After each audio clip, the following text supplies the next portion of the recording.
ஆண்டவராக இயேசு கிறிஸ்துவுக்குள் மிகவும் அன்பாக நேசிக்கப்பட்ட அன்புக்குரிய சகோதர சகோதரிகளே, உங்கள் யாவருக்கும் அன்பின் வாழ்த்துக்கள். விசேஷ விதமாக ஜீவனும் ஜீவ உரிமைகளும் என்ற தலைப்பின் கீழாக சில ஆழமான காரியங்களை பார்த்துட்ருக்குறோம். அந்த வகையில் இன்றைய நாளுக்குரிய ஒரு கேள்வி பதிலுக்குள்ளாக கடந்து போக போகிறோம். அதற்கு முன்பாக ஒரு சிறிய ஜெபம் பண்ணிடலாம். சர்வ வல்லமையும் மகா இரக்கமும் கிருபையும் நிறைந்த அன்பின் பரலோக பிதாவே, உமக்கே துதியும் சோஸ்திரமும் கனமும் மகிமையும் சதா காலங்களிலும் உண்டாயிருப்பதாக. பிதாவே, விசேஷ விதமாக நீர் எங்களுக்கு கொடுத்திருக்கக்கூடிய இப்பேற்பட்ட வாய்ப்புகளுக்காக நன்றி செலுத்துகின்றோம். இந்த காரியங்களை நாங்கள் முழுமையாக தெரிந்து கொண்டு அதற்கேற்றபடி சிந்திக்கவும் செயல்படவும் தேவன் தாமே கிருபை செய்ய வேண்டுமாய் ஜெபிக்கின்றோம்.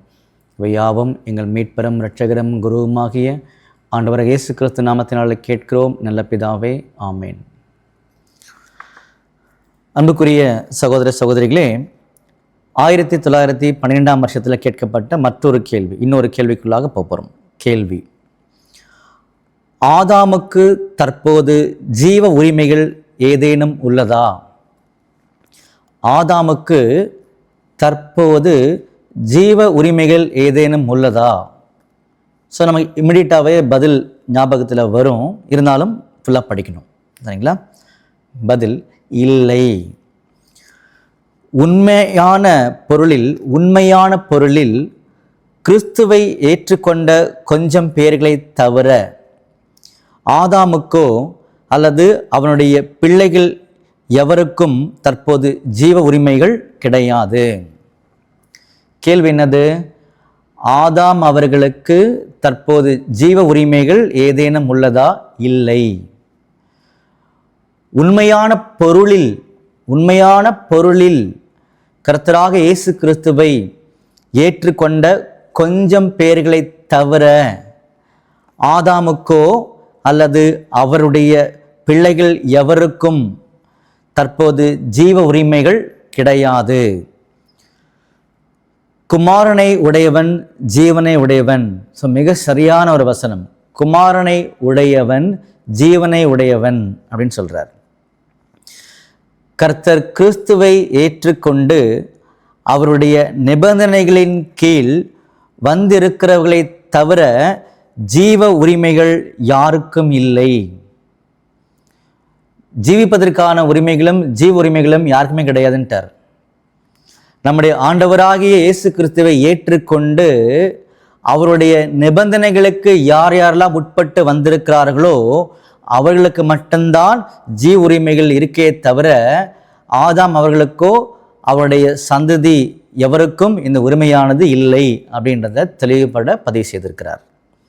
அடுத்தது திரும்பவும், கர்த்தர் கிறிஸ்துவை ஏற்றுக்கொண்டு அவருடைய நிபந்தனைகளின் கீழ் வந்திருக்கிறவர்களை தவிர ஜீவ உரிமைகள் எவருக்கும் இல்லை. முற்பிதாக்களுக்கு கூட இன்னும் ஜீவ உரிமைகள் இல்லை. உரிய நேரம் வரும்போது அவர்கள் முதலாவதாக ஆசீர்வாதங்களை பெறுவார்கள். உரிய நேரம் வரும்போது முதலாவதாக அவர்கள் ஆசீர்வாதங்களை பெறுவார்கள். யாரு? முற்பிதாக்கள். பெறுகின்றவர்களாகவும் தேவனுடன் இணக்கமாக வருகின்றவர்களாகவும் இருப்பார்கள். ஸோ முற்பிதாக்களுக்குமே ஜீவ உரிமைகள் கிடையாது. தகுந்த நேரத்தில், உரிய நேரத்தில் அவர்கள் முதலாவது ஆசீர்வாதங்களை பெறுகின்றவர்களாகவும், அடுத்து பிதாவாகிய தேவனுடன் இணக்கமாக வருகின்றவர்களாகவும் இருப்பார்கள். அவர்கள் 1000 வருஷங்களின் முடிவு வரையில் அவர்களுடைய ஜீவன் உரிமைகளை பெற மாட்டார்கள். முற்பிதாக்களுக்கு இப்படிதான் சொல்றார். அவர்கள் 1000 வருஷங்களின் முடிவு வரையில் அவர்களுடைய ஜீவன் உரிமைகளை, இந்த வார்த்தை அப்படிதான் பயன்படுத்துறார், ஜீவ உரிமைகளையும் பயன்படுத்தாம ஜீவன் உரிமைகளை பெற மாட்டார்கள் அப்படின்னு சொல்றார். இந்த 1000 வருஷங்களின் முடிவில் எல்லோரும் அவர்களுடைய ஜீவன் உரிமைகளை பெறுவார்கள். இந்த 1000 வருஷம் முடிவில் எல்லோரும் அவருடைய ஜீவன் உரிமைகளை, அதாவது ஜீவிப்பதற்கான உரிமைகளை பெற்றுக்கொள்வார்கள் அப்படின்னு சொல்றார். அடுத்ததில் நம்மை தயார் செய்வதில் கர்த்தர் இயேசுவின் பங்கு இருந்தது. நம்மை தயார் செய்வதில் கர்த்தர் இயேசுவின் பங்கு இருந்தது. ஆனால் நியாயாதிபதியாகிய தேவன் ஒருவரே நித்திய ஜீவனை கொடுக்கிறார். ஆனால் நியாயாதிபதியாகிய பிதாவாகிய தேவனே நித்திய ஜீவனை கொடுக்கிறார். அவருடைய பிள்ளைகளாக போகின்றவர்கள் எல்லோருக்கும் அவர் பிதாவாக இருக்கிறார். அவருடைய பிள்ளைகளாக போகின்ற எல்லோருக்கும் அவர் பிதாவாக இருக்கிறார். ஆகவே ஆதாமுக்கும் அவருடைய பிள்ளைகளுக்கும் தற்போது ஜீவன் உரிமைகள் கிடையாது, ஜீவிப்பதற்கான உரிமைகள் கிடையாது.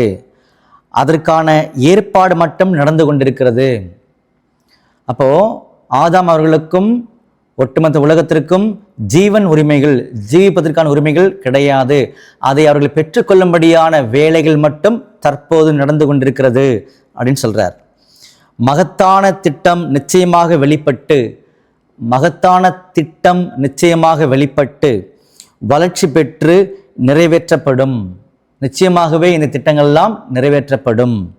வாருங்கள் என் பிதாவினால் ஆசீர்வதிக்கப்பட்டவர்களே என்ற வார்த்தைகளின் சத்தம் வெளிப்பட்ட உடனே, இதில் 1000 ஆண்டு சாட்சியுடைய அந்த முடிவு காலப்பகுதியில் வாருங்கள் என் பிதாவினால் ஆசீர்வதிக்கப்பட்டவர்களே என்ற சத்தம் வெளிப்பட்ட உடனே அந்த நேரம் வரும். அப்பொழுது இணக்கமாக இருப்பவர்கள் தங்களுடைய ஜீவன் உரிமைகளை பெறுவார்கள். அப்போ வாருங்கள் என் பிதாவினால, இது மத்தேயு 25ஆம் அதிகாரத்தில் இருக்கு, நமக்கு தெரியும். வாருங்கள் என் பிதாவினால் ஆசீர்வதிக்கப்பட்டவர்களே அப்படின்னு சொல்லும் பொழுது அதுதான் உரிய நேரம். இந்த ஆசீர்வாதத்தை பெற்றுக்கொள்ளுங்கள்னு சொல்றாரு பார்த்தீங்களா, அதுதான் உரிய நேரம். அந்த நேரத்தில் தான் யாரெல்லாம் தெய்வீக திட்டத்தோடு, அதாவது பிதாவாகிய கடவுளோடு இணக்கமாக இருக்கின்றார்களோ அவர்கள் ஜீவன் உரிமைகளை பெறுவார்கள், அதாவது ஜீவிப்பதற்கான உரிமைகளை பெறுவார்கள் அப்படின்னு சொல்றார். ஆதாம் தற்போது ஜீவன் உரிமைகள் பெற்றிருக்கவில்லை, ஏன்னா இழந்து போயிட்டாரு. ஆனால் அவருக்கும் அவருடைய பிள்ளைகளுக்கும் அந்த நேரம் வந்து கொண்டிருக்கிறது என்று மறுபடியும் நான் சொல்லுகிறேன். அப்போ ஆதாம் அவர்களுக்கும் அவருடைய சந்ததியாகிய ஒட்டுமொத்த உலகத்தாருக்கும் இந்த ஜீவன் உரிமைகள், ஜீவிப்பதற்கான உரிமைகள் வந்து கொண்டிருக்கிறது. அந்த திட்டம் நிச்சயமாக நிறைவேறும் அப்படின்ற ஒரு காரியத்தை மறுபடியும் ஞாபகப்படுத்துறான்னு சொல்லி கவனிக்கிறோம். அப்போ கேள்வி என்னது? ஆதாமுக்கு தற்போது ஜீவ உரிமைகள் ஏதேனும் உள்ளதா? இல்லை. அப்போ நம்முடைய ஆண்டவராக இயேசு கிறிஸ்துவை ஏற்றுக்கொண்டு அவருடைய நிபந்தனைகளுக்கு கீழ் வரக்கூடியவர்கள் மட்டுமே இப்போ இந்த ஜீவன் உரிமைகள் இருப்பதாக இது சொல்லுகின்றதை நம்ம தெரிஞ்சுக்கின்றோம். அப்போது இந்த மாதிரி தான் இந்த காரியங்களை புரிஞ்சிருக்கிறோம். அப்போ வரக்கூடிய காலங்களில் இன்னும் அதிகமாக இதை பற்றி நாம் சிந்திக்க தெய்வம் நாம கிருபை செய்வார்.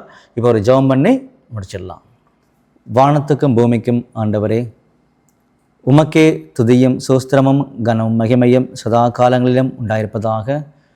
பிதாவே, எங்களுடைய வாழ்நாட்களில் நீ கொடுத்த இந்த ஒரு நன்மையான காரியங்களுக்காக நன்றி செலுத்துகின்றோம். தொடர்ந்து இப்பேற்பட்ட காரியங்களை நாங்கள் சோர்வில்லாமல் எங்களுக்கு கிடைக்கக்கூடிய இந்த ஒரு அருமையான வாய்ப்பை பயன்படுத்த தேவன் தாமே கிருபை செய்ய வேண்டுமாய் ஜெபிக்கின்றோம். இவையாவும் எங்கள் மீட்பரும் இரட்சகரும் குருவுமாகிய ஆண்டவராக இயேசு கிறிஸ்துவின் நாமத்தினாலே கேட்கிறோம் நல்ல பிதாவே. ஆமேன்.